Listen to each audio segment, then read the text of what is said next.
I never I watched you imagined the take day that my money own right daughter out of would her look at me account. like I was a stranger. Security. Or worse, This a is the criminal. man right here.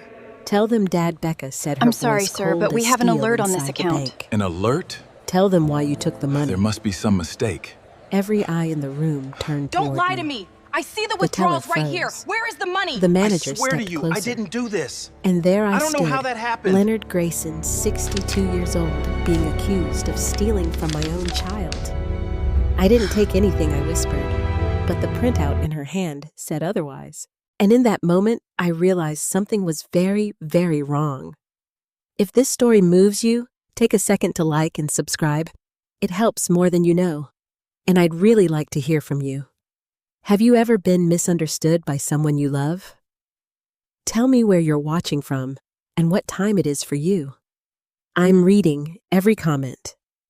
I used to believe there was nothing in this world that could come between a parent and their child.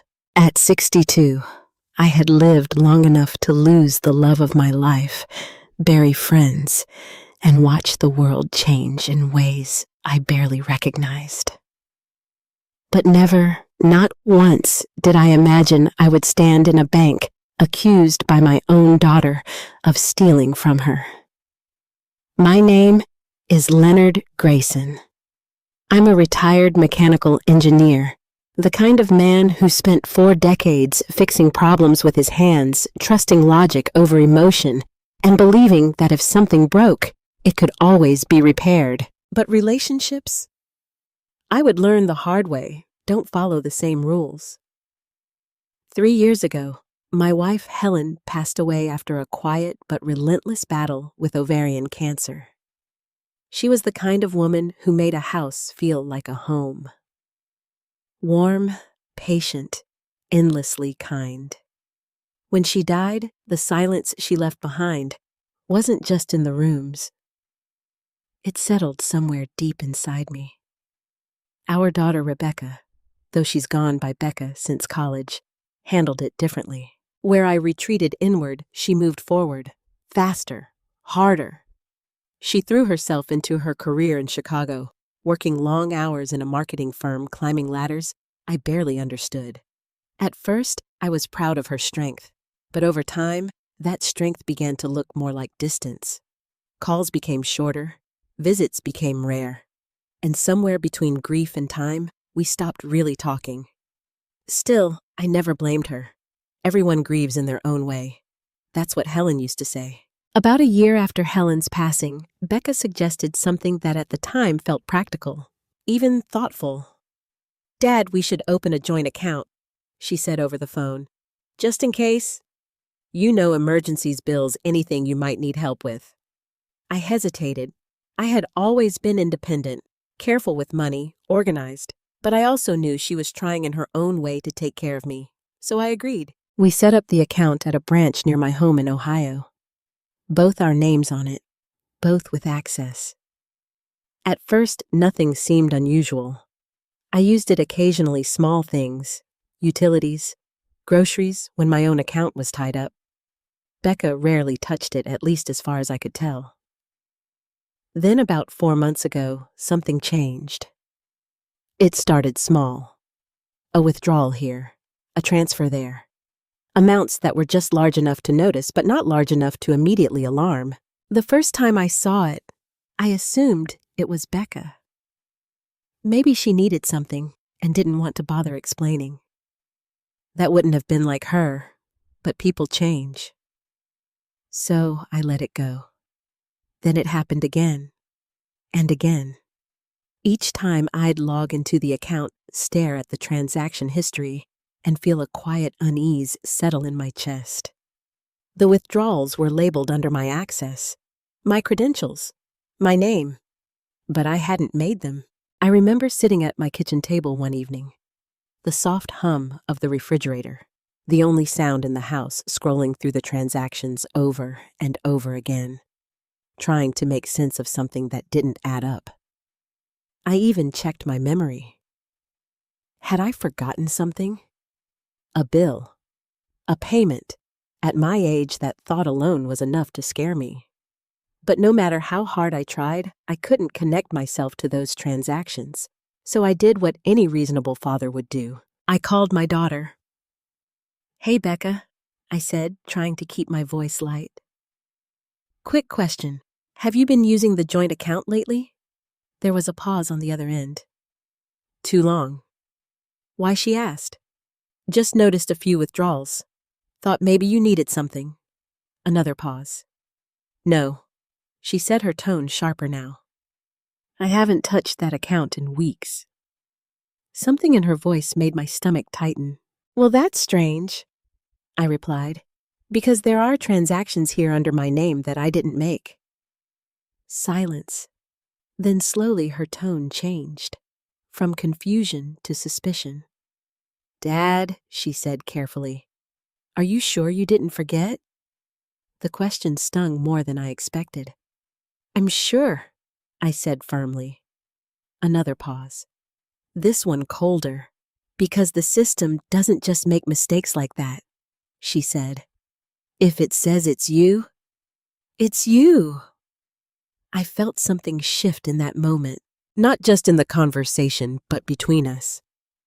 "Becca," I said, trying to stay calm, "I'm telling you I didn't make those withdrawals, and I'm telling you," she shot back, "that money doesn't just disappear." The words hung in the air like an accusation neither of us wanted to say out loud. Or maybe one of us did. We ended the call shortly after that. No resolution, no understanding, just a growing tension that neither of us knew how to handle. Over the next few days, I checked the account obsessively, and the withdrawals didn't stop. In fact, they got worse, larger amounts, more frequent, and every single one tied to me. I tried calling Becca again. She didn't answer. I left messages, texts, nothing. And then one morning, I woke up to a notification that made my heart drop. A withdrawal larger than any before, nearly $5,000, gone, under my name. That's when I realized something I hadn't wanted to admit before. This wasn't a mistake. This wasn't forgetfulness. And this certainly wasn't something that would fix itself. Something was very wrong. And somehow, I was the one being blamed for it. I just didn't know yet how far that blame would go. I didn't sleep that night. At my age, sleep was already something that came in fragments, light, easily broken, often interrupted by memories or the quiet aches of an aging body. But that night, it wasn't just restlessness. It was fear. I lay in bed, staring at the ceiling, the faint glow from the street lamp outside, stretching across the room in long, pale lines. My mind replayed every conversation I'd had with Becca, every word, every pause, every shift in her tone. "Are you sure you didn't forget?" That question echoed louder than anything else. Not because of what it meant on the surface, but because of what it implied underneath. Doubt. Not just in the situation, but in me. By morning, I had made up my mind. I wasn't going to sit back and wait for this to spiral any further. I had spent my entire life solving problems, real, tangible problems. And this, whatever it was, would be no different. I got dressed, grabbed my jacket, and drove straight to the bank. The same branch where everything had started. The same place where my daughter had looked at me like I was someone she no longer recognized. The air inside was cool, sterile, almost too clean. I recognized a few of the employees from before, though none of them greeted me the way they used to. There's a look people give you when they're not sure who you are anymore. Or worse, when they think they know exactly who you are. I approached the front desk. "Good morning," I said, keeping my voice steady. "I'd like to speak with someone about recent transactions on my account." The woman behind the counter gave me a polite but guarded smile. "Of course, Mr. Grayson. One moment." A few minutes later, I was sitting across from a branch manager named Karen Whitfield. Mid-40s professional, composed, the kind of person who had learned to keep emotion out of her job. She pulled up my account on her computer. "I understand you have concerns about some withdrawals," she said. "That's right," I replied. "Several transactions have been made under my name that I did not authorize." Her fingers moved quickly across the keyboard. "Yes," she said after a moment. "I see the activity you're referring to." She turned the monitor slightly toward me. Rows of numbers, dates, amounts, each one a reminder of something I hadn't done but was being blamed for anyway. "These transactions were all completed using your debit card and PIN," she continued. "From the system's perspective, they are legitimate." I felt my jaw tighten. "Then your system is wrong." She met my eyes, not unkindly, but firmly. "Mr. Grayson, I'm not saying that to accuse you, but we have to follow the evidence we have." Evidence? That word again. Always pointing in one direction. Always toward me. "I want to see the surveillance footage," I said. She blinked, slightly surprised. "I'm sorry. The cameras," I clarified. "If these withdrawals were made in person, there should be footage. I want to see who actually used that card." She hesitated. "That kind of request usually requires a formal investigation," she said. "We can't just release, then start one." My voice came out sharper than I intended. A few people in the lobby glanced over. I lowered my tone. "Please," I said. "I didn't take that money. And if you check those cameras, you'll see that." Karen studied me for a moment. Maybe she saw something in my face. Desperation. Determination. Or maybe just a man who had nothing left to lose. Finally, she nodded. "I can file a fraud claim on your behalf," she said. "That will initiate a review, including any available footage." Relief washed over me, but only slightly. Because I knew this wasn't just about the bank anymore. "Do it," I said. She began typing again, asking me a series of questions, dates, amounts, confirmation that I had not authorized any of the transactions. Each answer felt like I was defending myself in a trial I didn't even understand yet. When she finished, she printed out a copy of the claim. "This process can take some time," she said. "A few days, possibly longer." "I'll wait," I replied. As I stood to leave, she added something that made me pause. "Mr. Grayson, if there's anyone else who might have had access to your card or your information, it would be helpful to know." I shook my head immediately. "No one," I said. And in that moment, I believed it. But as I walked out of the bank and into the parking lot, something about that answer began to bother me. Because the truth was, there had been people in my life recently. Not many, but enough. Repairmen, neighbors, occasional visitors. And then there was Becca. A thought crossed my mind that I quickly pushed away. No, not her. Never her. But someone somehow had access, and they were using it with precision. That afternoon, I went home and did something I hadn't done in years. I went through everything: my wallet, my drawers, old files. I checked my debit card. Still there, exactly where it should be. No signs of tampering, no missing items, nothing that explained how someone could be using it without my knowledge. Unless they didn't need the physical card. The idea sent a chill down my spine. I sat at my computer and pulled up my online banking. The login history.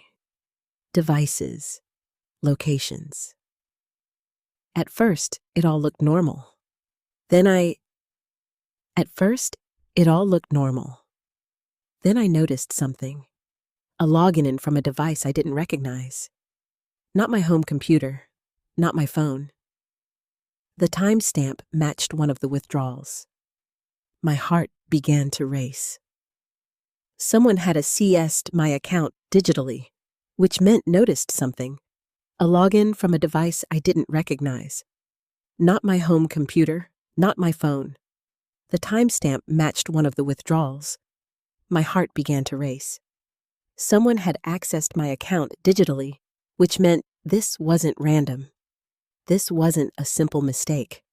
This was planned, careful, deliberate, and whoever was behind it knew exactly what they were doing.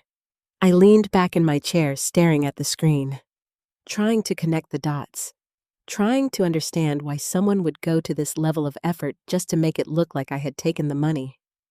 Because that was the part that didn't make sense. If someone wanted to steal, why not just take it? Why frame me? Why make sure every transaction pointed directly in my direction? Unless. That was the point, and for the first time since this whole thing began, a new kind of fear settled in my chest. Not fear of being accused, not fear of losing money, but fear of something far more personal. What if this wasn't just about the money? What if someone was trying to turn my own daughter against me? By the third day, silence had become its own kind of answer. Becca still hadn't returned my calls. I had left her messages, carefully chosen words, at first calm and measured. Then longer ones, more urgent, explaining again that I hadn't taken the money. That something was wrong, that I needed her to trust me even just a little. Nothing. No reply, no acknowledgement, just silence. And somehow, that silence hurt more than her accusations at the bank. Because it told me something had already settled in her mind. She had made her decision about me. That realization sat heavy in my chest as I stood in my kitchen, staring down at my phone, debating whether to call again. I knew I shouldn't push too hard. I knew that could make things worse, but I also knew if I didn't fight for the truth now, I might lose her completely. So I called. This time, she answered. "Dad," she said, her voice tight, impatient. "I'm at work. What is it?" Relief flickered for just a second. Then reality came crashing back. "Becca, please," I said. "We need to talk." "We've already talked," she replied flatly. "No, we argued," I said. "That's not the same thing." A pause. I could hear faint office noise in the background, keyboards, distant voices, the hum of a life she had built far away from me. "What do you want, Dad?" she asked. I took a breath. "I went to the bank," I said. "I filed a fraud claim. They're reviewing the transactions, including camera footage." Another pause. Longer this time. And she asked, "And that means we'll know the truth soon." I said, "It means we shouldn't jump to conclusions before we have all the facts." Her response came sharper than I expected. "I'm not jumping to anything," she said. "I'm looking at the evidence." "Evidence that doesn't make sense," I insisted. "Becca, think about it. Why would I take money from an account we both share? Why would I risk everything over that? People do things they don't want to admit to," she said coldly. The words hit me harder than anything she had said before. "Is that what you think of me?" I asked quietly. "I think," she replied, choosing each word carefully, "that something is happening, and you're the only one the system points to." "The system isn't always right," I said. "No," she shot back. "But it's a lot more reliable than memory." There it was again. That implication that I might be forgetting, that maybe this wasn't theft, but something else, something worse. I closed my eyes for a moment, steadying myself. "Becca," I said softly. "Look at me, not as a suspect, but as your father. Do you really believe I would lie to you about this?" Silence. For a second, I thought maybe I had reached her. Then she sighed. "I don't know what to believe anymore," she admitted. And somehow, That hurt even more than a direct accusation. Because doubt meant distance. Distance meant loss. Then let me show you, I said. Come down this weekend. We'll go through everything together. The bank, the records, whatever IT takes. I don't have time for that. Then let me show you, I said. Come down this weekend. We'll go through everything together. The bank, the records, whatever it takes. I don't have time for that, she said immediately. It's important, I insisted. So is my job, she replied. Frustration began to creep into my voice. This is about more than money, Becca. This is about us.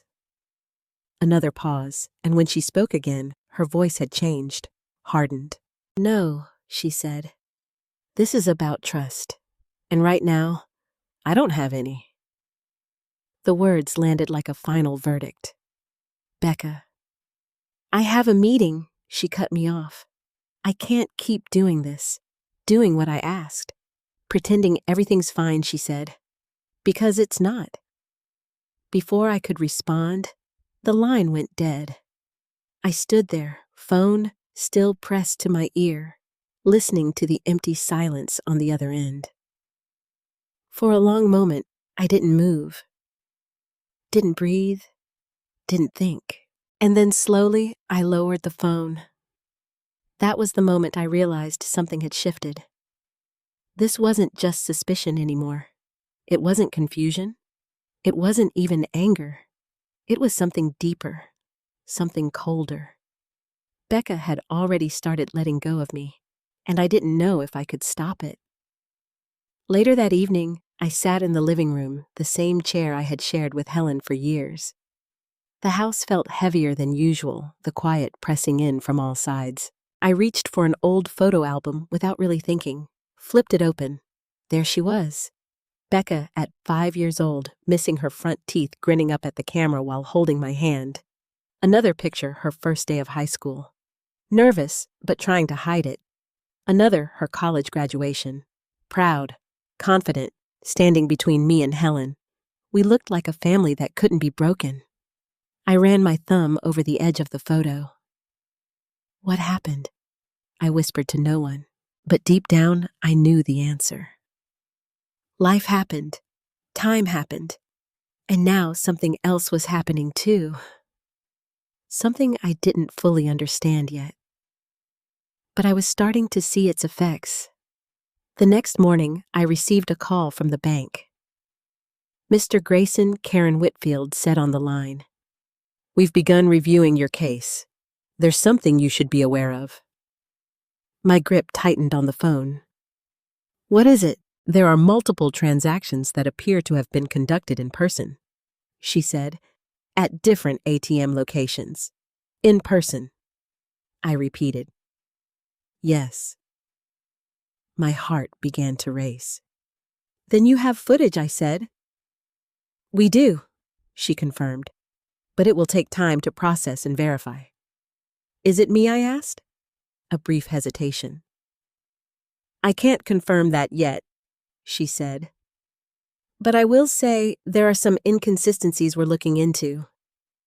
Inconsistencies. That word sent a surge of hope through me. "What kind of inconsistencies?" I pressed. "I'll be in touch once we have more information," she replied. And just like that, the call ended.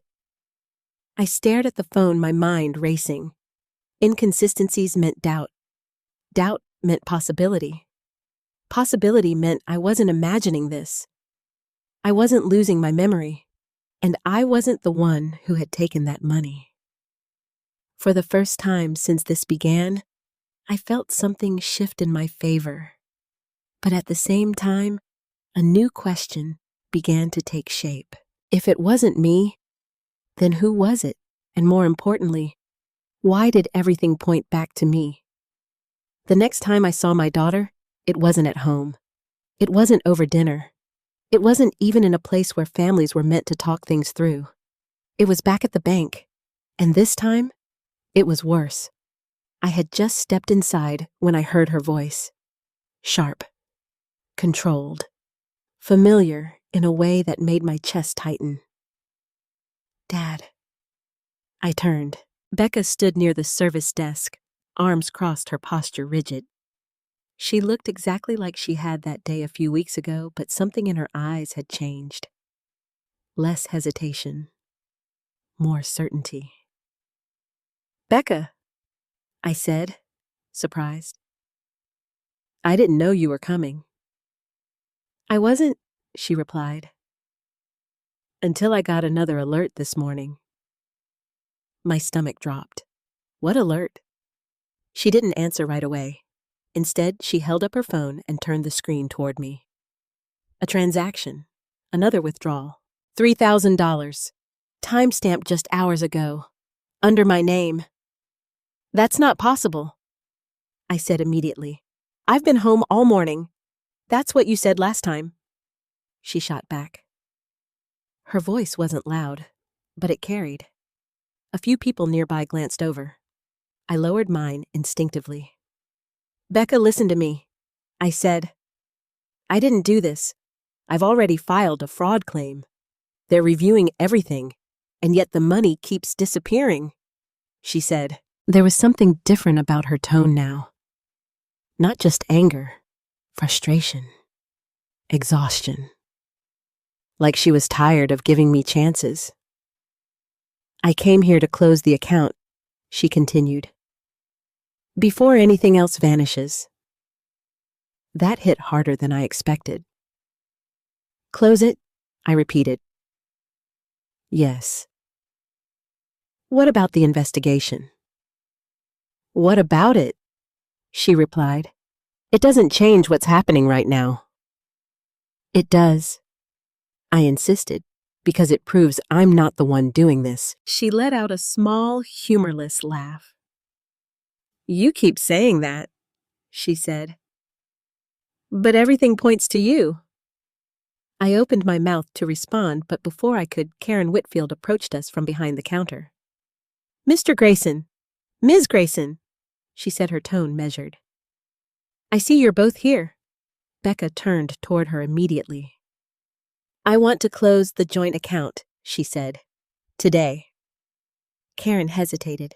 There is an active fraud investigation on that account, she explained. Closing it right now could complicate the process. I don't care, Becca said. I'm not risking any more money. I stepped forward. Becca, please no, she snapped, turning back to me. You don't get to please me anymore, Dad. Not after this. The words landed like a slap. Karen glanced between us, clearly uncomfortable. Perhaps we should move this conversation somewhere more private, she suggested. But it was already too late. The damage had been done. Show me the footage, I said, suddenly turning to Karen. Both she and Becca looked at me. The camera footage from the ATM transactions, I clarified. You said you had it. Karen straightened slightly. We are still in the process of reviewing. Then let me see what you have, I pressed. Right now. Becca shook her head. This isn't a movie, Dad, she said. You don't just walk in and demand evidence. I'm not demanding anything, I replied. I'm asking for the truth. The truth is already right in front of us, she said, gesturing toward the transaction history on her phone. No, I said firmly. That's not the truth. That's just what it looks like. And what it looks like, she said slowly, is you taking money you shouldn't be taking. The room felt smaller, the air heavier. I could feel people watching, even if they pretended not to. Karen, I said, my voice steadier than I felt. You mentioned inconsistencies yesterday. What did you mean by that? Karen hesitated again. Then she looked at Becca. Then she looked at Becca. As I explained over the phone, we are still verifying all available data, she said carefully. But there are certain details that don't fully align. Like what Becca asked. Karen paused, then quietly. The physical descriptions in the footage and over the phone, we are still verifying all available data, she said carefully. But there are certain details that don't fully align. Like what Becca asked. Karen paused. Then, quietly, the physical descriptions in the footage are not conclusive. My heart skipped. Not conclusive, I repeated. It means we cannot definitively confirm that Mr. Grayson is the individual conducting those transactions, she clarified. Becca frowned. But the card was his. The PIN was his. Yes, Karen said. Which is why the situation is complex. I stepped closer. Can I see it? I asked. Karen exhaled slowly. I can show you a still image, she said, but only as part of the investigation process. That's fine, I replied immediately. Becca crossed her arms again. Go ahead, she said. Let's see it. A few minutes later, we were in a small office at the back of the bank. Karen pulled up an image on her computer and turned the screen toward us. It was grainy, black and white, taken from an ATM camera. A figure stood in front of the machine. Tall, wearing a baseball cap pulled low, a pair of dark glasses obscuring most of the face. My first reaction was confusion, then disbelief. That's not me, I said. Becca leaned in closer, studying the image. You can't even see the face clearly, she said. But you can see enough, I replied. That's not my build. That's not how I stand. Look at the shoulders you're grasping, she interrupted. No, I said, my voice rising slightly. I'm telling you the truth. She straightened, stepping back. I don't know what you expect me to say, she replied. That it magically isn't you? Yes, I said. Because it isn't. Karen cleared her throat gently. There is one more detail, she said. Both of us turned to her. The individual appears to be wearing a wristwatch, she continued. On the left hand. I froze. A strange, cold sensation crept through me. A watch, Becca asked. Karen nodded. Yes, it's partially visible in several frames. I leaned closer to the screen. And there it was. Just barely. A glimpse of metal. A distinctive shape. Something about it felt familiar. Too familiar. But I couldn't place it. Not yet. Do you recognize it? Karen asked. I stared at the image longer than I should have, trying to connect the feeling in my gut to something real, something concrete. But the answer stayed just out of reach. No, I said finally. Becca stepped back toward the door. This proves nothing, she said. The face is covered. The card is yours. The pin is yours. She looked at me again, and this time there was something final in her expression. I'm done arguing about this, she said. Becca, I'll leave the account open for now, she added, glancing at Karen. But only because of the investigation. Then she turned back to me. But don't mistake that for trust. And with that, she walked out, leaving me standing there, staring at a blurry image on a screen, and a single detail that refused to leave my mind. That watch. I didn't know why, but I had a feeling it was going to change everything. After Becca walked out of that room, something inside me cracked. Not loudly, not all at once, but quietly, like a foundation giving way beneath a house that had stood for decades.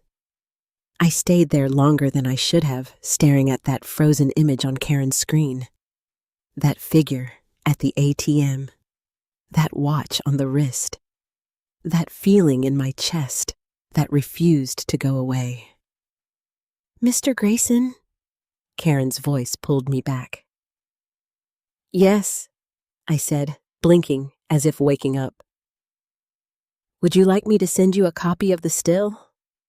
She asked. I hesitated. Yes, I said finally. Please. She nodded and began typing. Also, she added, we're continuing to analyze the footage and transaction data. If anything conclusive comes up, you'll be notified immediately. Thank you, I said. But the words felt hollow, because none of it mattered as much as the look on my daughter's face when she walked away. That looked like she had already lost me. Or maybe like she had already decided I wasn't worth holding on to. I drove home in silence. Didn't turn on the radio, didn't make a call, just drove. The roads felt longer than usual, the traffic slower. Every red light like a reminder that I was stuck, trapped in something I didn't understand, couldn't control. When I finally pulled into my driveway, I sat in the car for a long time. Engine off, hands resting on the steering wheel, trying to gather myself, trying to figure out what came next. Because one thing was clear now. This wasn't just about clearing my name. It was about getting my daughter back. And I was starting to realize those might not be the same battle. Inside the house, the silence greeted me like an old friend. Too familiar, too comfortable, too empty. I walked into the living room and dropped my keys on the table. The sound echoed more than it should have. Then I saw it. The email from the bank. I must have received it while I was driving.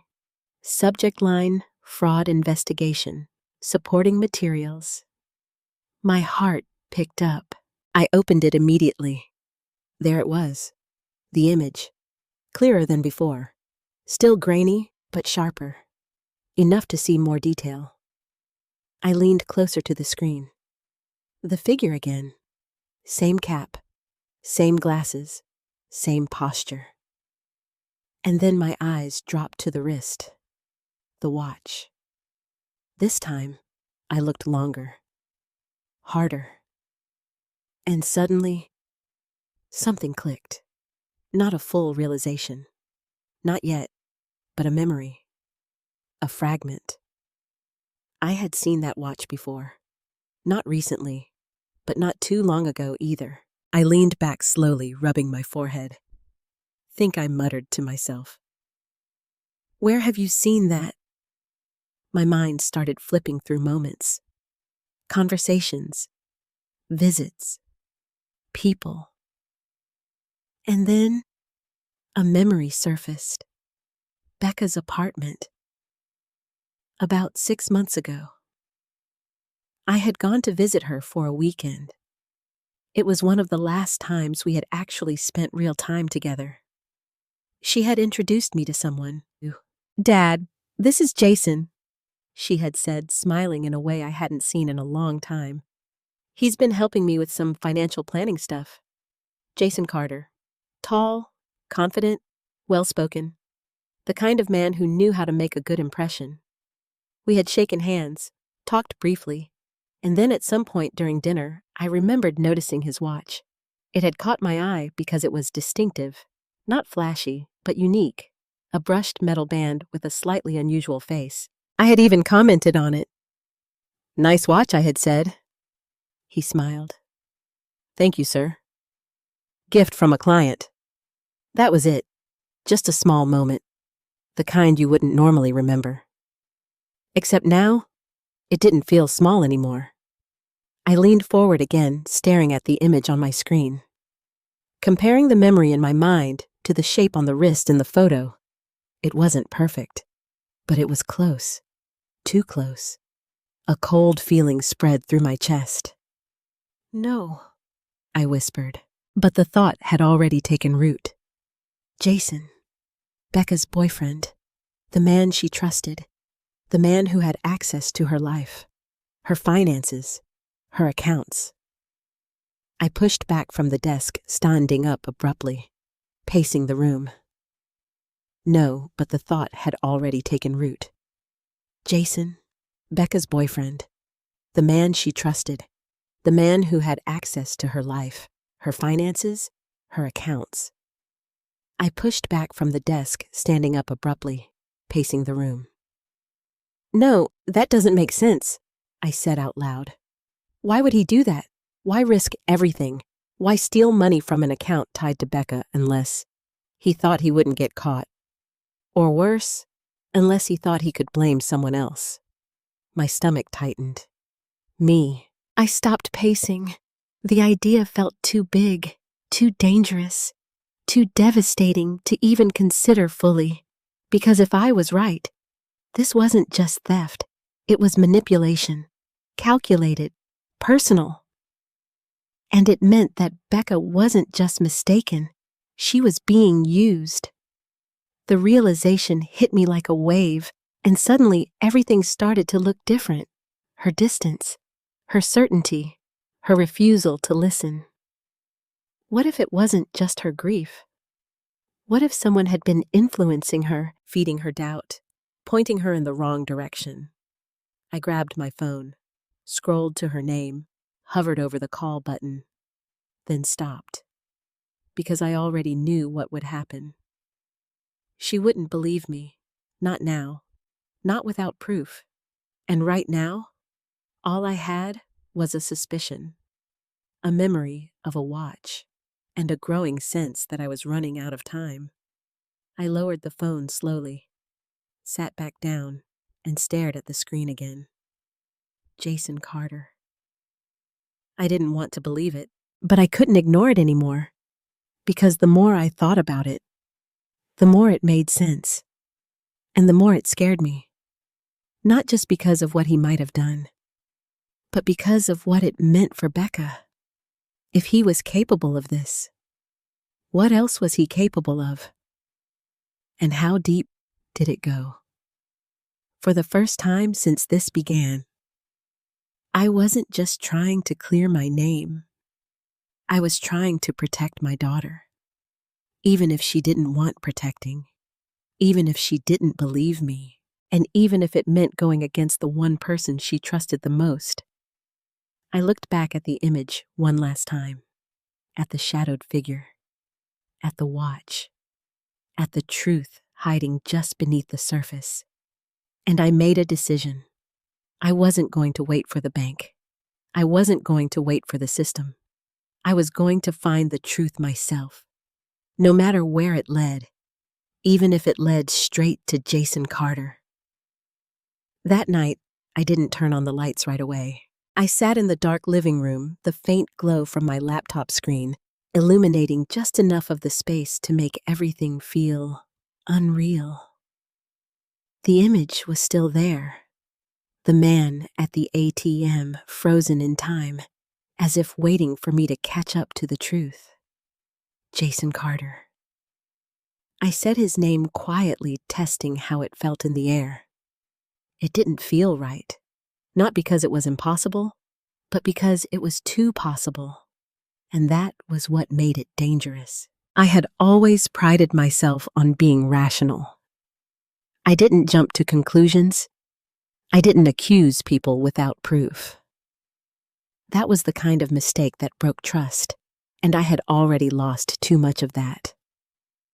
But this wasn't just a guess.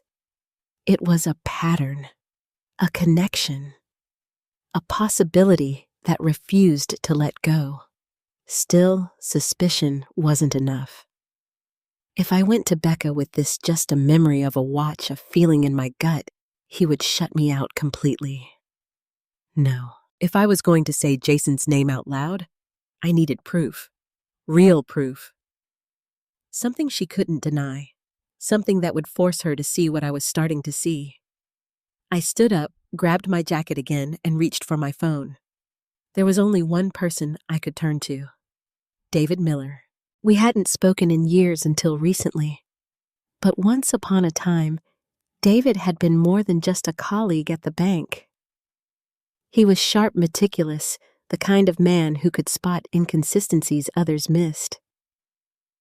If anyone could help me untangle this, it was him. He answered on the second ring.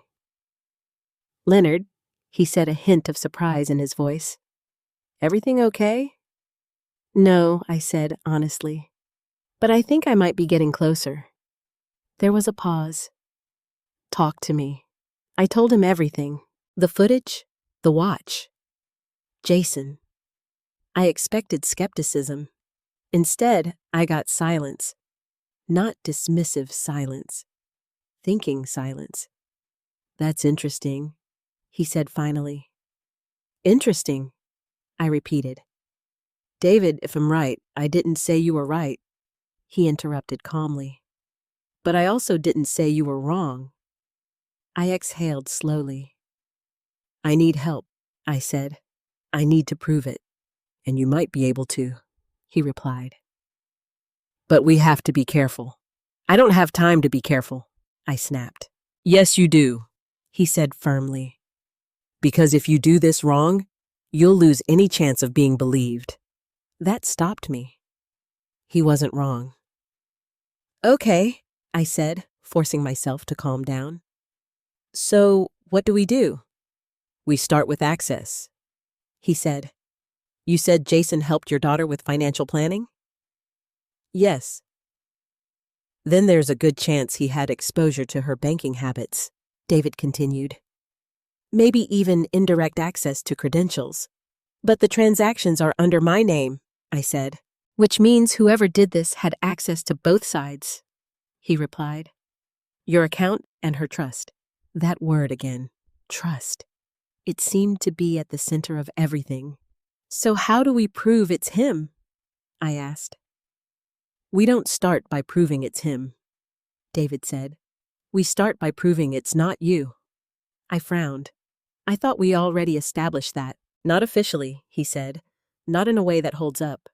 Right now, all the system sees is your card, your PIN, your name. We need to break that link. And how do we do that? Digital footprint, he said. Every login, every device, every IP address leaves a trail. If someone accessed your account remotely, we can trace it. I saw something like that, I said quickly. A login from a device I didn't recognize. Good, David said. That's where we start. The next morning, I met him at a small cafe just outside town. David looked older than I remembered, but not weaker. If anything, time had sharpened him. His eyes were focused alert, already working through possibilities before we even sat down. I handed him my laptop. He didn't waste time. Show me the login history, he said. I pulled it up. He leaned in, scanning the screen. Here, I said, pointing. This one. I don't recognize the device. He nodded slowly. Neither do I, he said. And this timestamp matches one of the withdrawals. Yes. He sat back slightly. That's our entry point, he said. Can we trace it? Not directly, he replied, but we can narrow it down. He pulled out a small notebook and began jotting things down. Location data device, type frequency of access. If this person made a mistake, even once we'll find it. I watched him work, a strange mix of hope and anxiety building inside me. What if they didn't make a mistake? I asked. David looked up. They always do, he said simply. That confidence steadied me more than I expected. For the next hour, we went through everything. Every transaction, every login, every detail. And slowly, a pattern began to emerge. These accesses, David said, tapping the screen. They're not random. They're consistent. Same time frames, same type of device. What does that mean? It means whoever's doing this has a routine, he said. A schedule. My mind immediately went to Becca, her work, her life. And then, Jason. Can we connect it to him? I asked. Not yet, David said, but we're getting closer. He paused, then added, There's one more thing we can try. What physical verification, he said. If the same person is using the ATM and accessing the account digitally, we might be able to match timing and location. You mean catch him? Something like that, David replied.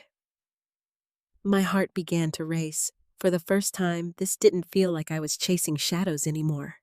It felt real, close, dangerously close. But then another thought hit me. What if I'm wrong? I asked quietly. David looked at me. Then we'll find that out too, he said. I nodded slowly, because deep down, that possibility still scared me. Not just because I might be wrong, but because of what it would mean if I wasn't. If Jason was behind this, then everything Becca believed about me had been built on a lie, and the man she trusted most was the one tearing us apart. As we packed up to leave, David placed a hand on my shoulder. "Leonard," he said, "whatever this turns out to be, you're doing the right thing." I looked at him. "I hope so," I said, because the truth was, I wasn't just looking for answers anymore. I was walking straight into something much bigger, something that had already taken my daughter away from me, and I was about to find out just how far it went. The first rule of solving a problem is knowing where to look. The second rule is being ready for what you might find. By the time I got home from meeting David, my mind wasn't racing anymore. It was focused, sharpened. For the first time since this nightmare began, I felt like I wasn't just reacting, I was moving, and that made all the difference. David had given me a direction, a way forward. Follow the routine, he had said. So that's exactly what I did. I started by mapping out every transaction. Dates, times, locations. I wrote them down by hand, line after line, until the pattern started to take shape. At first, it looked random, but the more I studied it, the clearer it became. Late mornings, early afternoons, almost never evenings, almost never weekends. Whoever was doing this had a schedule, a work schedule. That detail alone narrowed things down more than I expected, because I knew Becca's schedule and I knew Jason's. Becca worked long hours, often late into the evening. Meetings, deadlines, calls. Her life revolved around unpredictability. Jason, on the other hand. Jason worked in financial consulting, structured hours, client meetings, flexible but consistent blocks of time. The kind of job that allowed someone to step away just long enough to do something like this. I sat back in my chair, staring at the list in front of me. The pattern wasn't just there. It was obvious. And suddenly, the fear I had been holding on to started to shift into something else. Clarity. But clarity came with a price. Because now I couldn't pretend this was just a misunderstanding anymore. I needed more. More than patterns, more than suspicions. I needed something concrete, something undeniable. So I did something I hadn't planned to do. I drove to Chicago. Becca didn't know, and for the first time in my life, I didn't tell her I was coming. The drive was long enough for doubt to creep in more than once. What if I was wrong? What if I crossed a line I couldn't come back from? What if this destroyed whatever little trust was left between us? But then I remembered her voice. Cold. Certain. I don't have any trust left. That door was already closing. I wasn't the one who shut it. By the time I reached her apartment building, the sun was beginning to set. I parked across the street, didn't get out right away.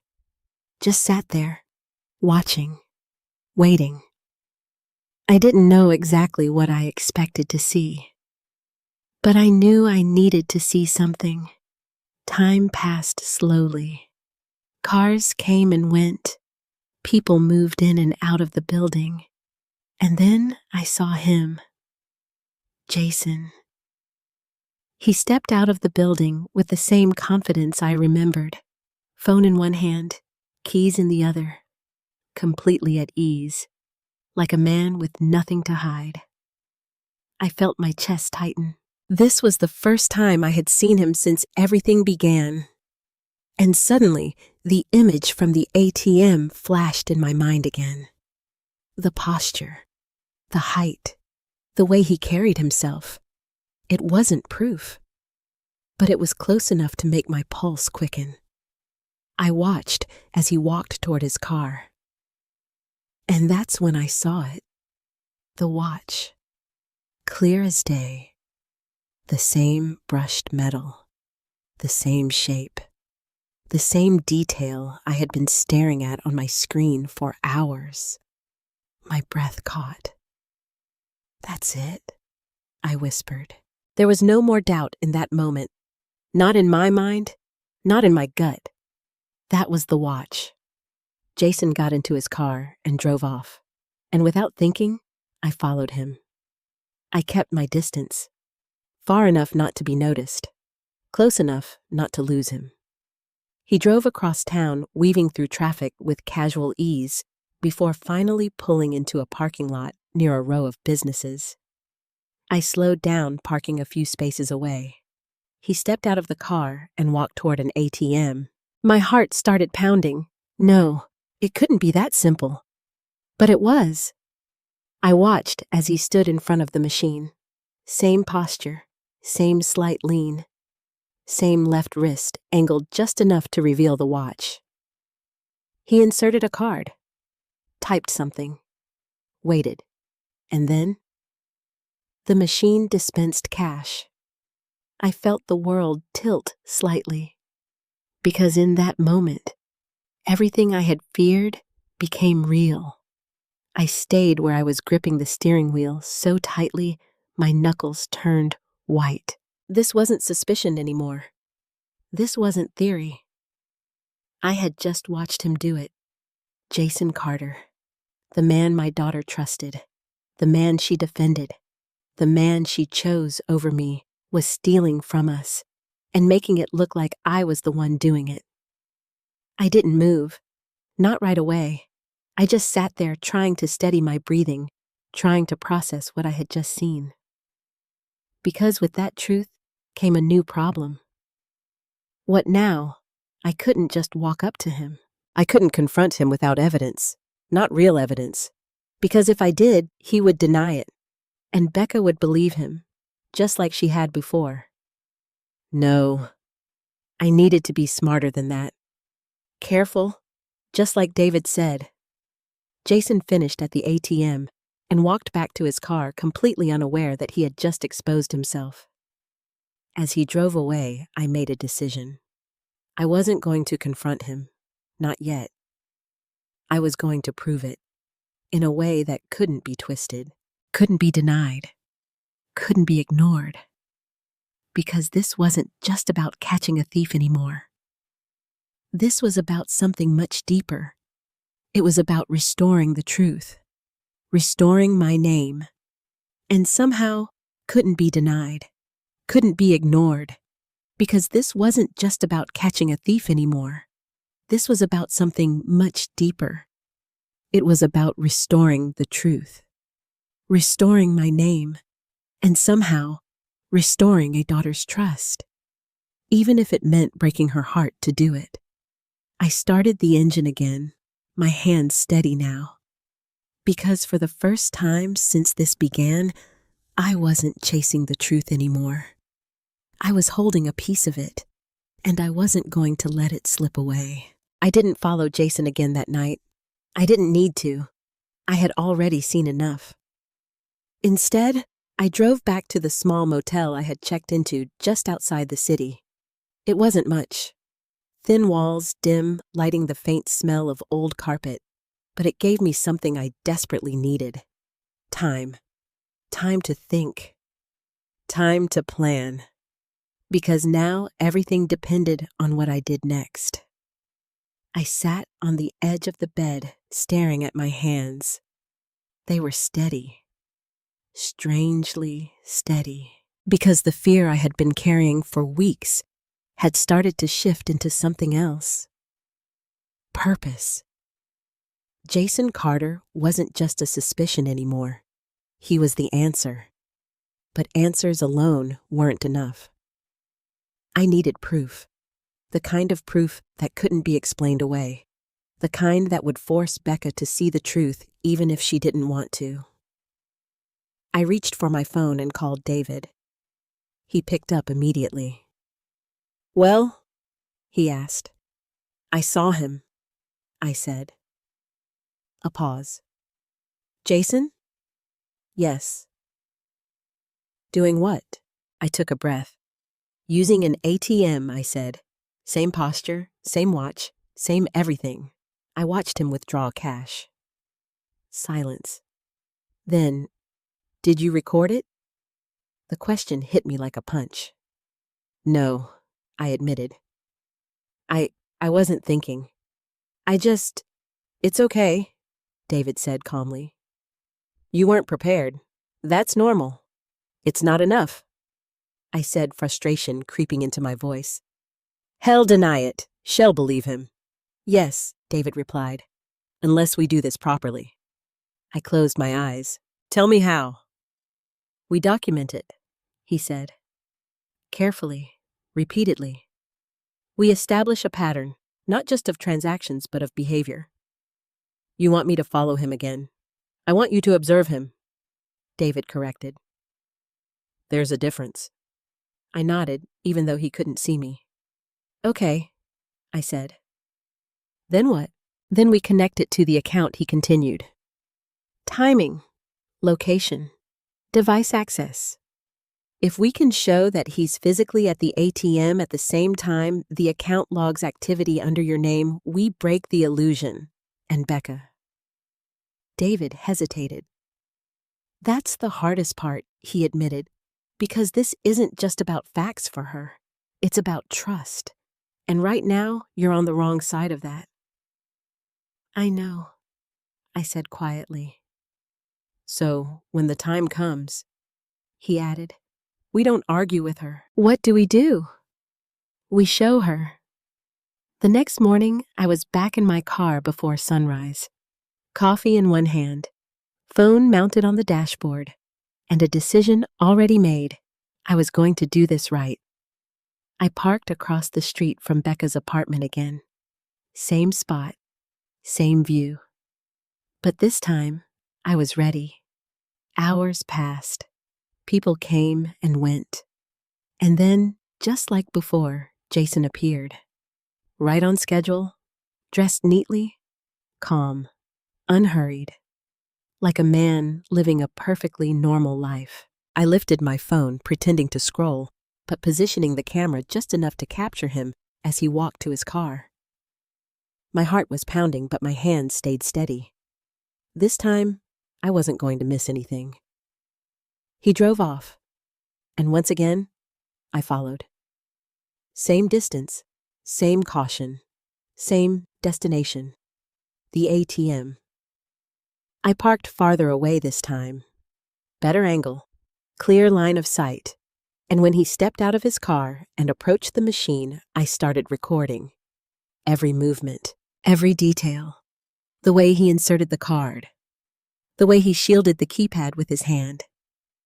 The way his left wrist turned slightly just enough to reveal the watch.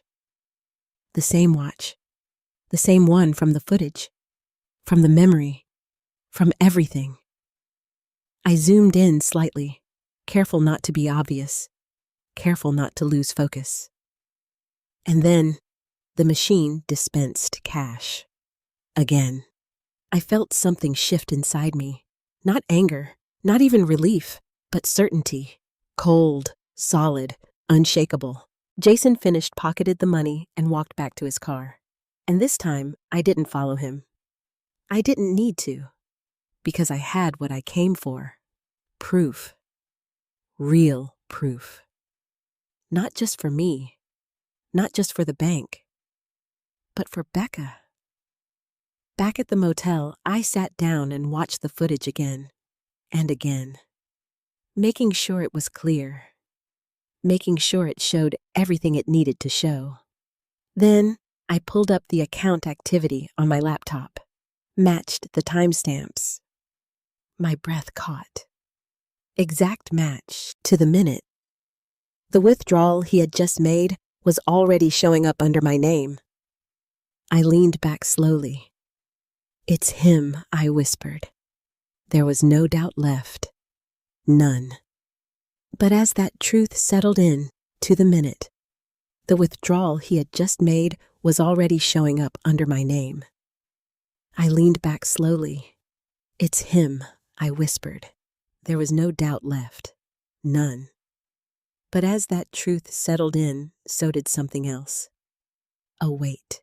Because now I knew what I had to do next, and it wasn't going to be easy. I picked up my phone and stared at Becca's name. For a long moment, I didn't move, because this call would change everything. If I told her now without preparation, she might hang up. She might refuse to listen. She might choose him again. But if I waited too long, he might disappear.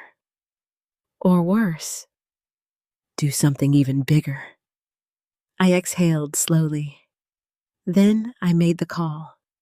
It rang twice, 3 times. Then she answered. "What is it?"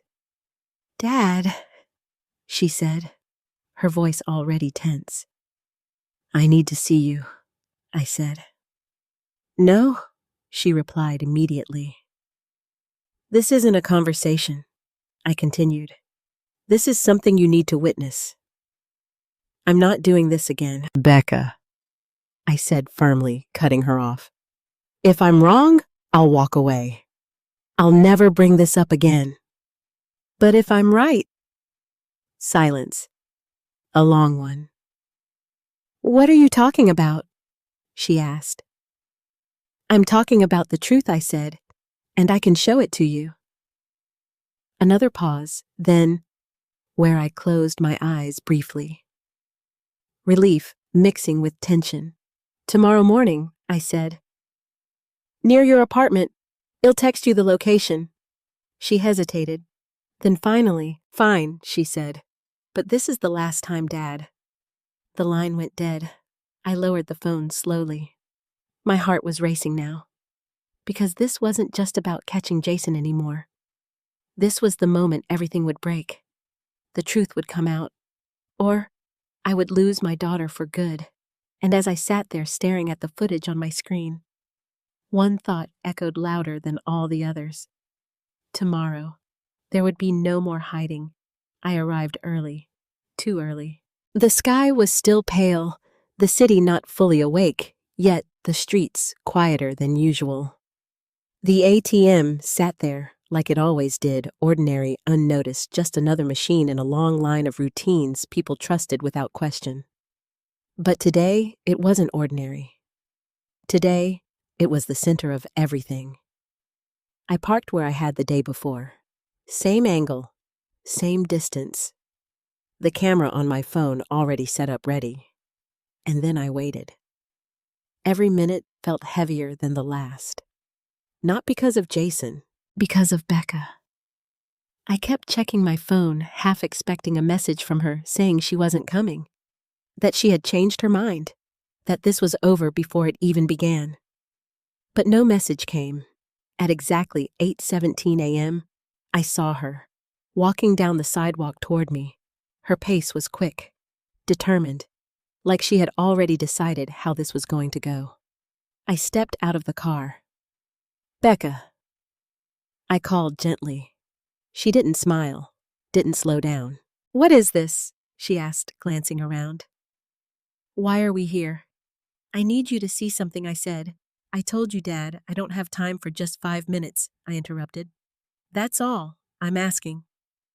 "What is this?" she asked, glancing around. "Why are we here?" "I need you to see something," I said. "I told you, Dad, I don't have time for just 5 minutes," I interrupted. "That's all I'm asking." She crossed her arms. "You said that last time, and I meant it," I replied. "If I'm wrong, I walk away. No more arguments, no more calls, nothing." Her eyes narrowed slightly. That got her attention. "Nothing," she repeated. "Nothing," I said. A long pause. Then she exhaled sharply. "Fine," she said. 5 minutes. I nodded. "Stay here," I said, gesturing toward the sidewalk across from the ATM. Just watch. She hesitated. This is ridiculous, she muttered. But she stayed, and so did I.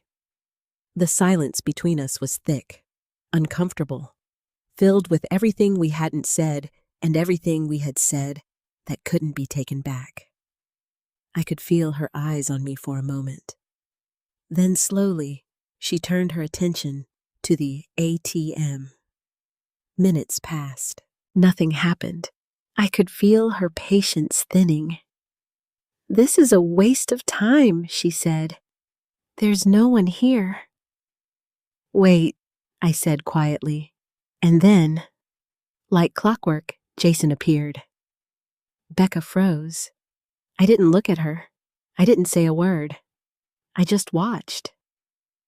Jason walked up to the ATM completely unaware. Same calm demeanor, same routine, same everything. Becca frowned slightly. What is he doing here? She asked. I still didn't answer. I lifted my phone, slowly recording. Jason reached the machine, inserted the card, typed the PIN.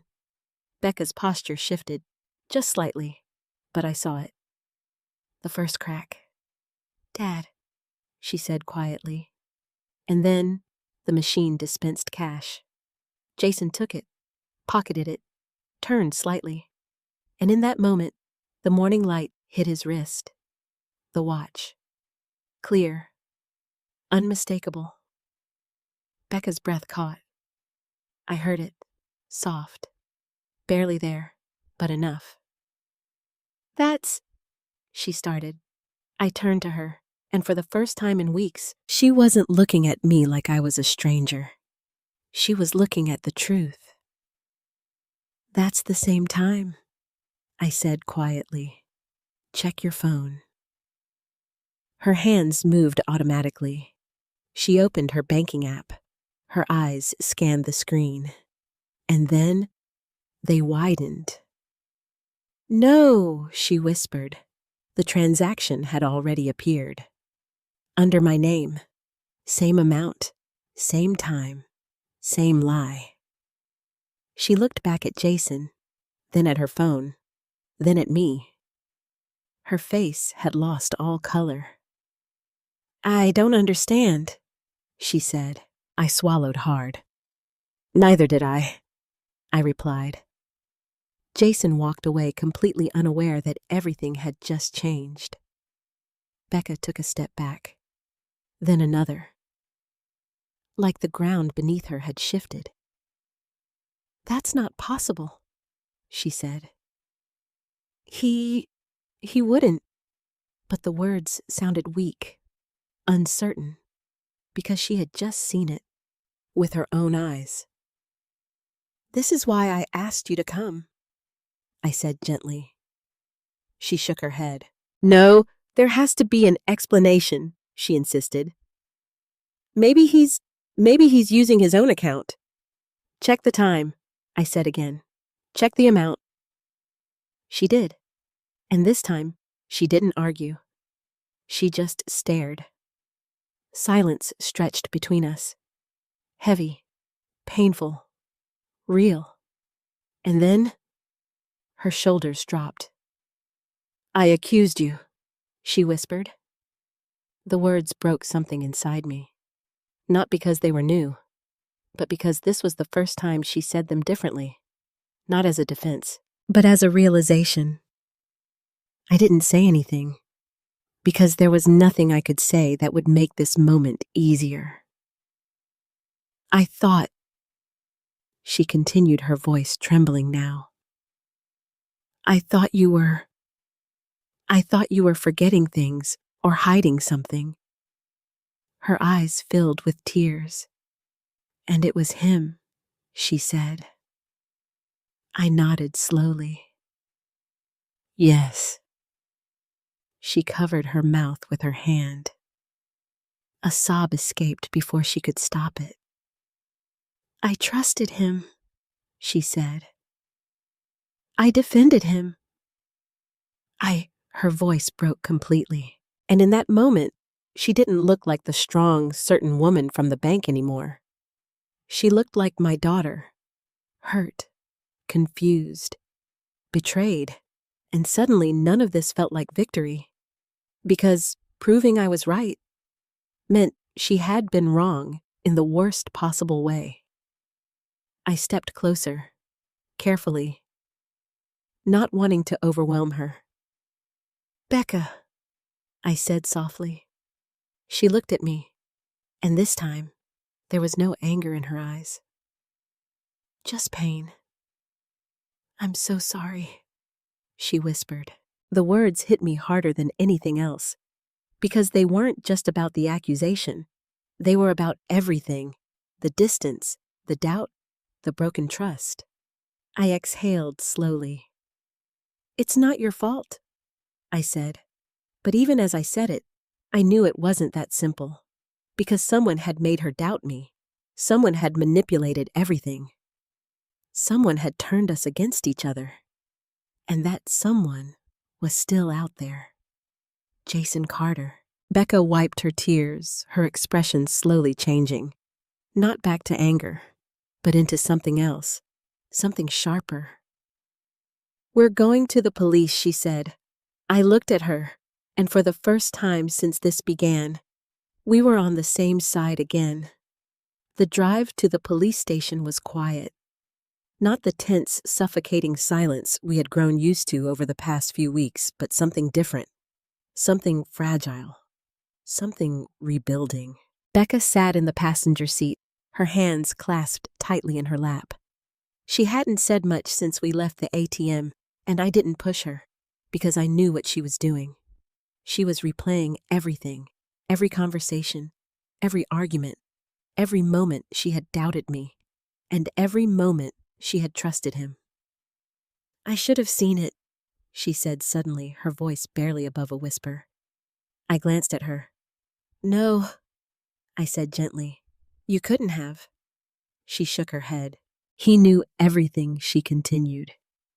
"My schedule, my accounts, even you. He knew how to make it look like you." Her voice cracked slightly on the last word. "That's not your fault," I said again. "But I chose him," she said, turning to me. "Over you." The honesty in her eyes hit me hard, because that was the part that hurt the most. Not the accusation, not the investigation, but that choice. I took a slow breath. "You were trying to make sense of something that didn't make sense," I said. "You trusted the person who seemed closest to the truth." "But it wasn't the truth," she said. "No." I agreed. It wasn't. She looked down again. "I'm sorry, Dad." This time I didn't hesitate. I reached over and placed my hand gently over hers. "I know," I said, and for the first time in weeks, she didn't pull away. When we arrived at the station, the reality of what we were about to do settled in fully. This wasn't just a family issue anymore. This was a crime, and once we stepped inside, there was no turning back. A uniformed officer at the front desk looked up as we approached. "How can I help you?" he asked. Becca hesitated. Just for a second, then she straightened her shoulders. "We'd like to report a case of fraud," she said. The officer nodded. "All right, they'll have someone take your statement." We were led into a small interview room, plain walls, a table, 2 chairs. The kind of place where truth was supposed to come out whether you were ready or not. A few minutes later, a detective walked in. Mid-40s, calm expression, sharp eyes. "Detective Harris," he introduced himself, taking a seat across from us. "Tell me what's going on." Becca looked at me. I nodded, and she began. She told him everything: the withdrawals, the account, the suspicion. Her voice faltered when she talked about accusing me, but she didn't stop. She kept going. Because now, The truth mattered more than anything else. When she finished, I added what I had seen. The ATM, the recordings, the pattern, Jason. Detective Harris listened without interrupting, occasionally jotting notes down. When we were done, he leaned back slightly. "Do you have the footage?" he asked. "Yes," I said, pulling out my phone, and timestamps that matched the account activity. He took the phone, watching carefully. I studied his face as he did, looking for a reaction, a sign, anything. But he remained neutral, professional. Until he reached the moment where Jason's wrist turned just enough to reveal the watch. That's when his expression shifted, just slightly. "Pause it there," he said. I did. He leaned in closer. "Do you know this individual personally?" he asked, looking at Becca. Her throat tightened. "Yes," she said. "He's my boyfriend?" The word felt heavy in the room. "Full name?" he asked. "Jason Carter?" Detective Harris nodded slowly. "All right," he said. "Here's what we're going to do." My heart started to race again. "We'll open a formal investigation," he continued. "We'll need access to your banking records, login histories, and any communication you've had with Mr. Carter." Becca nodded immediately. "You can have everything, and this footage," he added, holding up the phone. "This is a strong start. But we'll need more to build a case." "I can get more," I said quickly. "I've already documented multiple instances." "That's good," he said. "Very good." He set the phone down. "But from this point forward, you don't confront him." Becca stiffened. "I wasn't planning to," she said. "Good," he replied, "because if he suspects anything, he could disappear. Or worse, destroy evidence." That thought hadn't fully crossed my mind yet. But now that it had, it sent a chill down my spine. "We'll handle it from here," Harris continued. "But I need both of you to stay cooperative. No independent action." We both nodded. "Understood," I said. He stood up. "Well, be in touch soon," he said. "In the meantime, be careful." As he left the room, Becca let out a long breath. "That's it?" she asked quietly. "For now," I said. She leaned back in her chair, staring at the ceiling. "I feel like everything just collapsed," she admitted. I understood that feeling, because I had been living in it for weeks. "Sometimes," I said slowly, "things have to fall apart before they can be put back together." She turned her head, slightly looking at me. "And you still believe that?" she asked. I thought about it, about everything that had happened, about everything we had lost, and everything we might still lose. Then I nodded. "I have to," I said. Because the truth was, we weren't at the end yet, not even close. Jason didn't know. Not yet, but soon he would. And when he did, there was no telling what he might do. The next few days felt like walking on a tightrope. Everything was quiet on the surface. Too quiet. Becca stayed at her apartment, but Jason didn't know what she knew. Not yet. Detective Harris had been very clear about that. "Act normal," he had said. "Let him believe nothing has changed." That was the hardest part, because everything had changed. I checked in with Becca every morning and every night. Not in the way I used no pressure, no questions she wasn't ready to answer. Just presence, just being there. And slowly something fragile began to rebuild between us. Not fully, not completely, but enough to feel it. "Did you hear from him?" I asked one evening over the phone. She hesitated. "Yeah," she said. "He texted, asked if I wanted to have dinner tomorrow." My jaw tightened. "And what did you say?" "I said yes," she replied quietly. A pause. "You're sure?" I asked. "I have to," she said. "That's what the detective said, right?" She wasn't wrong. Still, the idea of her sitting across from him pretending everything was fine made my chest tighten. "Just be careful," I said. "I will," she promised, but I could hear it in her voice. Fear. Not of him hurting her physically, but of something deeper. Of realizing just how much of her life had been a lie. The next afternoon, I got a call from Detective Harris. "We're ready," he said. My heart skipped. "What does that mean?" "It means we've got enough," he replied. "The footage you provided, the bank records, the login traces, we've connected the dots." "And Jason?" I asked. "He's been under surveillance," Harris said. "And let's just say he didn't stop." A cold anger settled in my chest. "How much?" I asked. "More than you think," he replied. "Multiple accounts. Different victims." I closed my eyes briefly. So it wasn't just us. "Tonight," Harris continued, "we're moving in, but we need your daughter's cooperation." "She already agreed to meet him," I said. "Good," he replied. "That gives us the opportunity." An opportunity. That word didn't sit well with me. "Opportunity for what?" I asked. "To catch him in the act," Harris said, "or at least close enough." I swallowed hard. "And Becca shall be safe," he assured me. "Well, be nearby the entire time." That didn't completely calm me, but it was something. That evening, I waited, and waited, and waited. Time moved slower than it ever had before. Every second stretched thin with tension. My phone sat on the table in front of me, silent, too silent.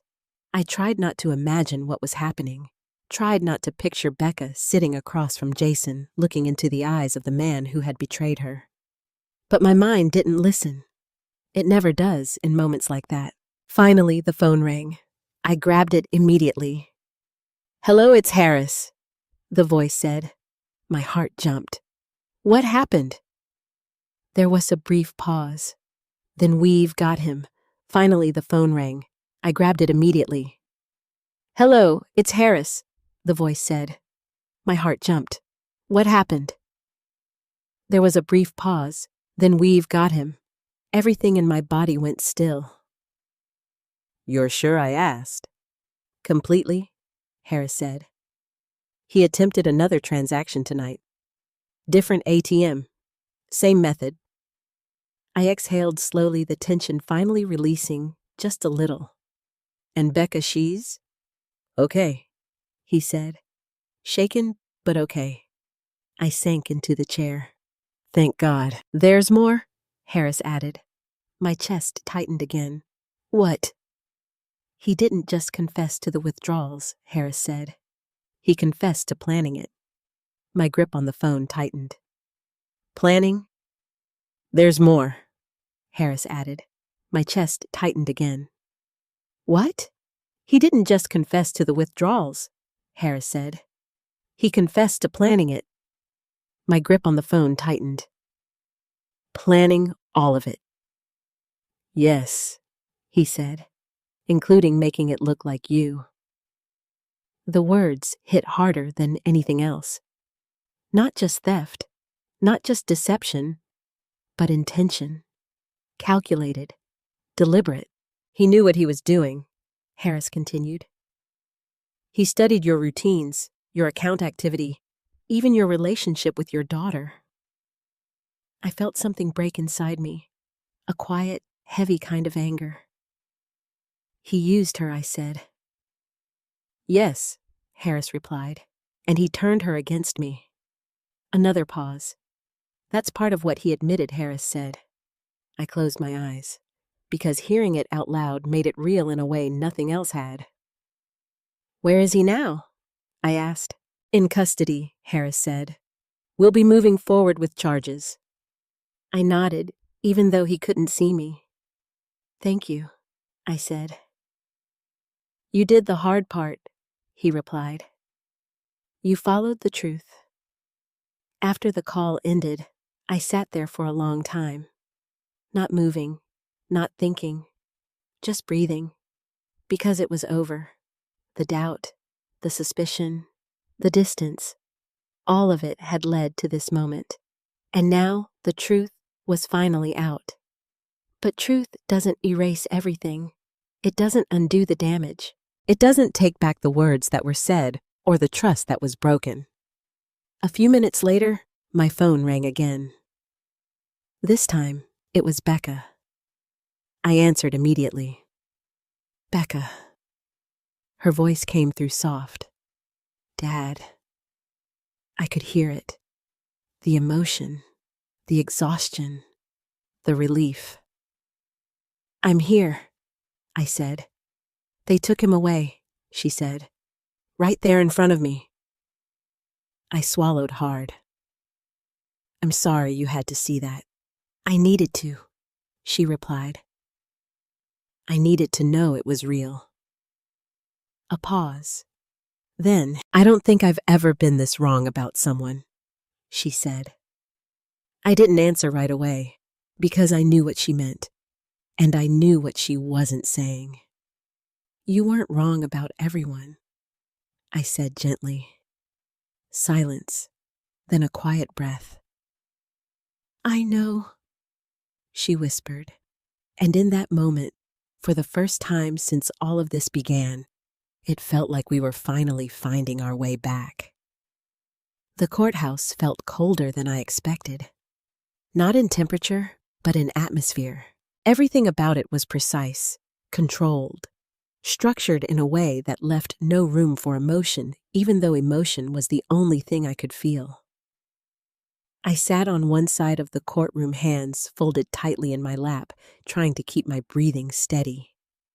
Across the room, Jason Carter sat at the defense table.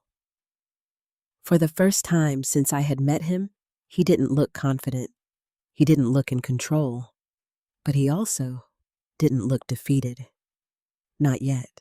His posture was still composed. His expression carefully neutral, as if he believed somehow that he could still talk his way out of this. That unsettled me more than anything else. Because men like that, they don't break easily. Becca sat beside me, quiet, still, but I could feel the tension in her, the way her hands clenched and unclenched, the way her eyes avoided looking at him, and then the way they couldn't help but look anyway. This wasn't just a trial for her. This was the unraveling of everything she thought she knew about the man she trusted. Are you okay? I whispered. She nodded, but her voice betrayed her. I don't know, she admitted softly. I understood, because even for me, this didn't feel like closure. Not yet. The judge entered, and the room stood, then sat. And just like that, it began. The prosecutor laid out the case with calm precision. Unauthorized withdrawals, digital manipulation, surveillance footage, a pattern of fraud extending beyond just our account. Every word felt like another piece of truth being placed carefully into the open. But truth in a courtroom isn't just about what happened. It's about what can be proven and what can be denied. Jason's attorney stood next, confident, calculated, and exactly as dangerous as I feared. My client maintains his innocence, he said. Of course he did. They always do. He has been unfairly targeted based on circumstantial evidence and personal bias. The attorney continued, There is no direct proof that Mr. Carter intentionally committed these acts. I felt my jaw tighten. Circumstantial. That word again. It always seems to show up when someone is trying to bend the truth just enough to make it unclear. Becca shifted beside me. I could feel the anger rising in her now, but she stayed quiet, because this wasn't about emotion. Not here. Then came the evidence. The footage I had taken, the ATM recordings, The login histories, the timestamps, each one presented carefully, methodically, unavoidably. I watched Jason's face as the video played on the screen. The moment where he stepped up to the ATM, the moment where the watch became visible, the moment where the transaction matched the account activity under my name. For a split second, his expression faltered. Just a flicker. But I saw it. And so did Becca. Her hand tightened around mine. "That's him," she whispered. I nodded. "I know." The prosecutor leaned forward. "Mr. Carter," he said, "can you explain why your presence at multiple ATM locations coincides exactly with unauthorized withdrawals from Mr. Grayson's account?" Jason didn't answer immediately. He glanced at his attorney, then back at the prosecutor. "I don't know what you're implying," he said calmly. "Liar." The word echoed in my mind. But calm liars are the most dangerous kind. The prosecutor didn't react. "Let's try something simpler," he said. "Do you recognize this?" He held up a still image. The watch. Jason's eyes flicked toward it, then away. "No. But calm liars are the most dangerous kind." The prosecutor didn't react. "Let's try something simpler," he said. "Do you recognize this?" He held up a still image. The watch. Jason's eyes flicked toward it, then away. "No," he said. Another lie. Becca let out a quiet, shaky breath, and I could feel something inside her beginning to break again. Not doubt this time, but the last pieces of denial. Then came the digital evidence. IP addresses, device logs, access points tied to Jason's apartment, his office, his personal laptop, each piece tightening the net around him. And still, he denied everything. "I have no knowledge of those records," he said. "Anyone could have accessed that data. Anyone, except not anyone." The room grew heavier, the tension thicker, because now we were at the point where the truth was obvious, but still not spoken, not admitted. And that's when the prosecutor did something unexpected. He paused, then said quietly, "Your Honor, we would like to call Mr. Carter to the stand." A ripple moved through the room. Jason's attorney leaned in, whispering urgently, "But Jason?" He nodded, confident, too confident. He stood and walked to the stand, each step measured, controlled. Like a man who still believed he could win. He was sworn in, sat down. And for a moment, everything went silent. The prosecutor approached slowly. "Mr. Carter, he said you've heard the evidence presented today." "Yes, and you maintain that you are not responsible for these transactions." "Yes." The prosecutor nodded, then leaned slightly closer. "Then perhaps you can explain one more detail." Jason's expression didn't change. "What detail?" The prosecutor held up a document, a statement, he said, from another victim. The room shifted again. My heart skipped. "Another victim?" Jason's eyes narrowed slightly. "I don't know what you're referring to," he said. The prosecutor didn't respond right away. Instead, he placed the document on the stand in front of Jason. "Take a moment," he said. "Read it." Jason hesitated. Just for a second. Then he picked it up. His eyes scanned the page, and for the first time I saw it. Not a flicker, not a crack, but a change. His composure slipped, only slightly, but enough. Enough for everyone in that room to see. The prosecutor stepped back. "Would you like to revise your statement?" he asked calmly. Jason didn't answer. His grip on the paper tightened. The silence stretched. long, uncomfortable, heavy with something that was about to break. And in that moment, I knew. We were close, closer than we had ever been, because the truth was no longer hiding. It was right there, waiting for him to say it out loud. The silence in the courtroom felt heavier than any argument. Jason was still holding the paper, still staring at it. But something had changed. It wasn't just that his confidence had cracked. It was that he was thinking, calculating, trying to decide which version of the truth would hurt him the least. The prosecutor didn't rush him, didn't pressure him, because sometimes silence is the loudest force in the room. "Mr. Carter," the prosecutor said, finally, his voice calm but firm. "This statement details a nearly identical pattern of fraud.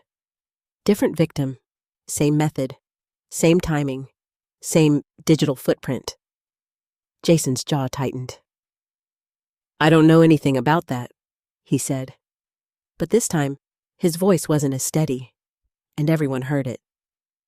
The prosecutor nodded. Slowly, heard it. The prosecutor nodded slowly. "Then perhaps you can explain something else," he continued. "Why did you have access to Ms. Grayson's financial habits?" Jason hesitated. "Because I was helping her," he said. "Financial planning. That gave you insight into her accounts?" the prosecutor asked. "Yes." "And her trust?" Jason didn't answer. The question hung in the air, sharp, unavoidable, because that was the truth behind everything. Not just money, not just fraud, trust, and how easily it had been used as a weapon. The prosecutor stepped closer. "You studied her routines," he said. "You learned her schedule. You understood how to move without being noticed." Jason's eyes flicked toward Becca.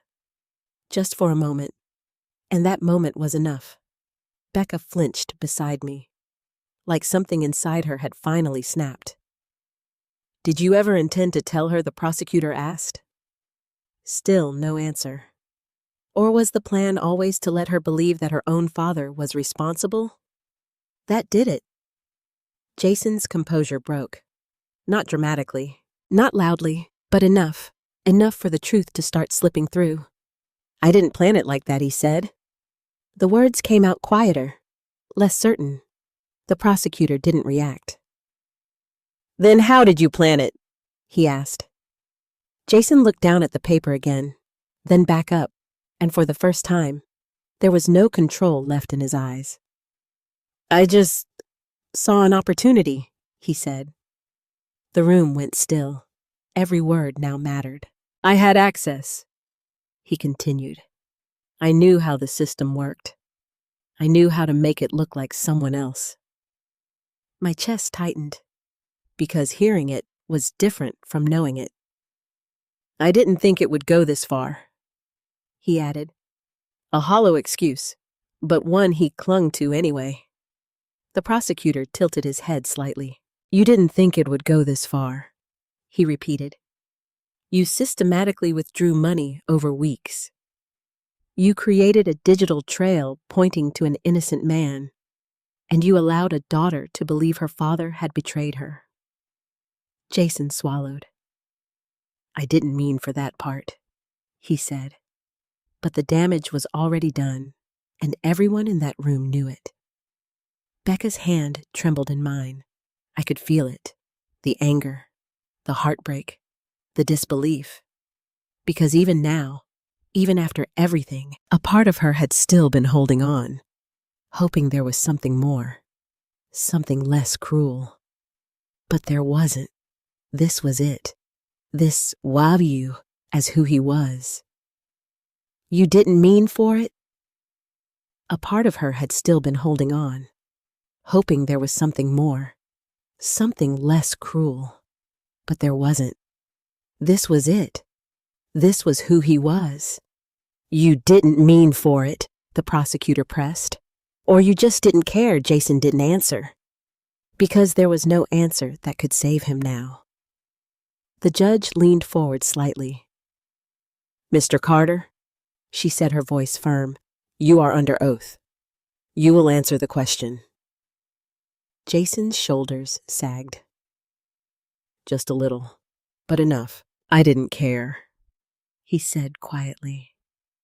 The words echoed in the room, cold, final, irreversible.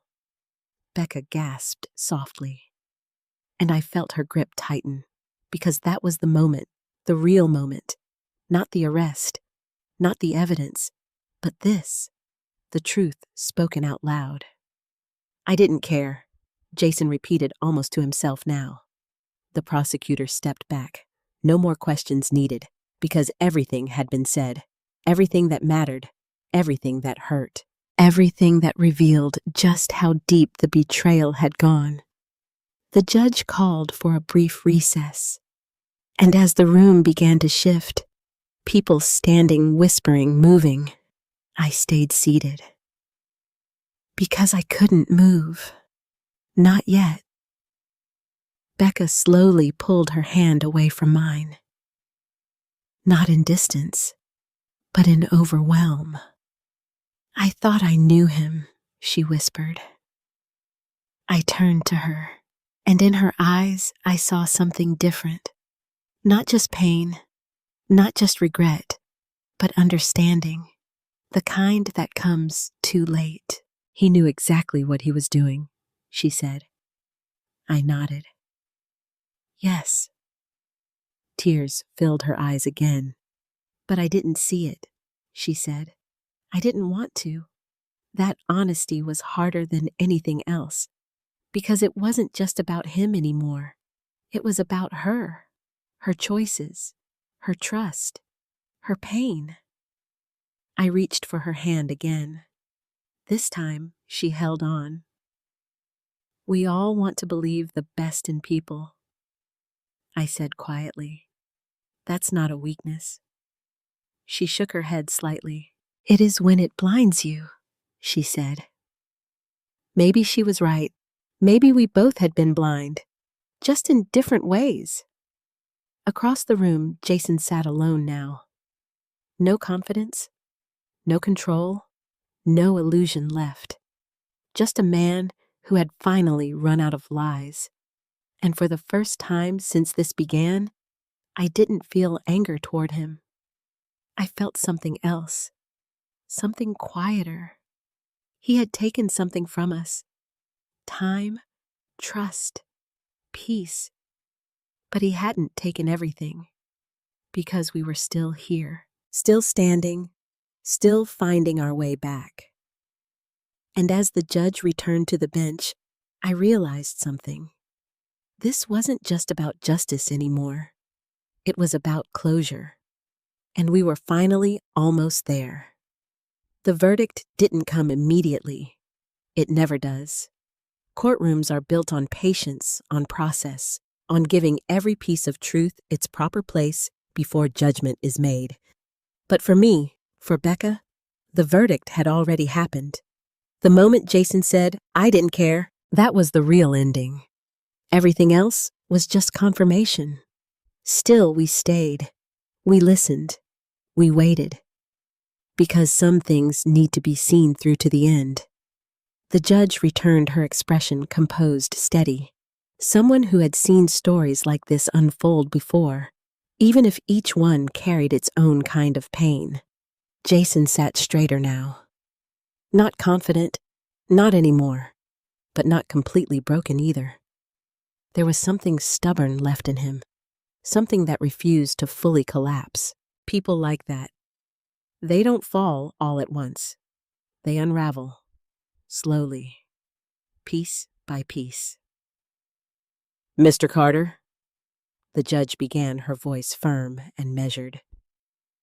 "Based on the evidence presented, including surveillance footage, digital records, and your own testimony."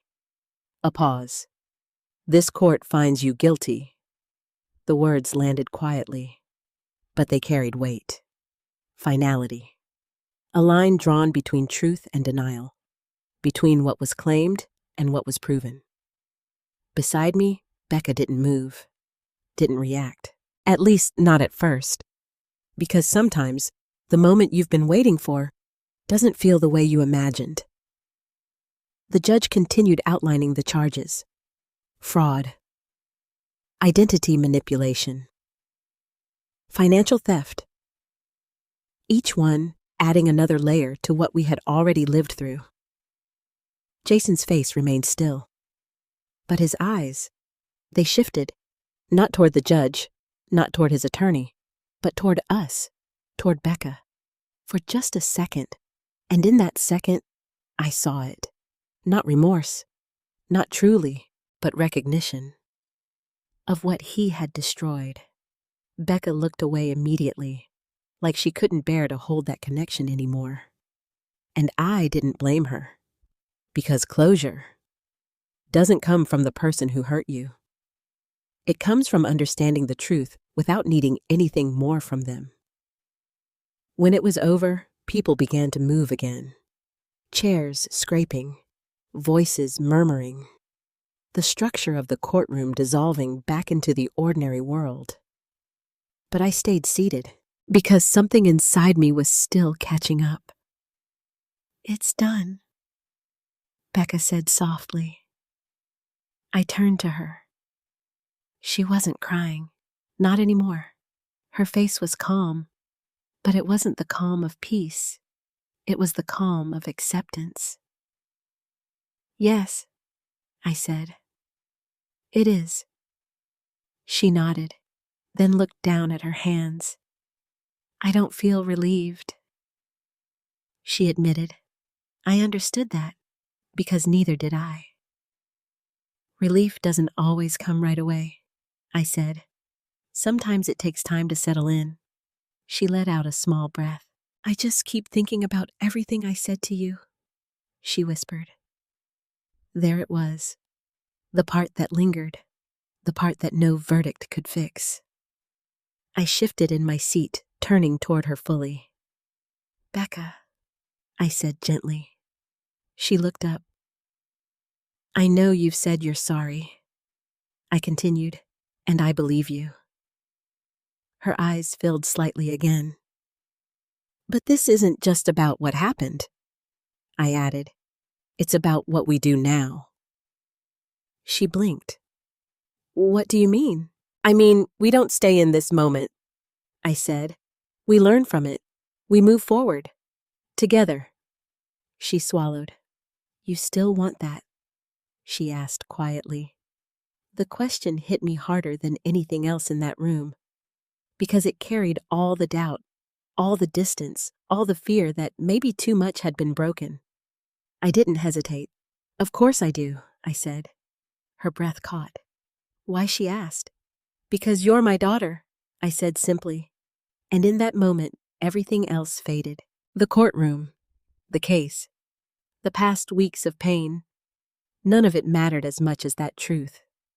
She looked at me for a long time, really looked, and then something shifted, not suddenly, not dramatically, but enough to see it, enough to feel it. "I don't deserve that kind of forgiveness," she said. I shook my head. "This isn't about deserve," I replied. "It's about love." Her lip trembled slightly, and then she leaned forward and wrapped her arms around me, tight, like she was holding on to something she almost lost. I held her back, just as tightly, because for weeks we had been standing on opposite sides of something we didn't understand. And now we were finally on the same side again. When we pulled apart, there were no big words, no dramatic promises, just a quiet understanding, the kind that doesn't need to be spoken. As we walked out of the courthouse together, the sunlight hit us in a way that felt almost symbolic. Too perfect, too deliberate, but still real. A new beginning doesn't always look like a fresh start. Sometimes it looks like rebuilding what was already there. Stronger, more honest, more aware. And as we stepped onto the street side by side, I realized something. Jason had taken a lot from us, but he hadn't taken everything. Because in the end, the truth didn't just clear my name, it brought my daughter back to me, and that was worth everything.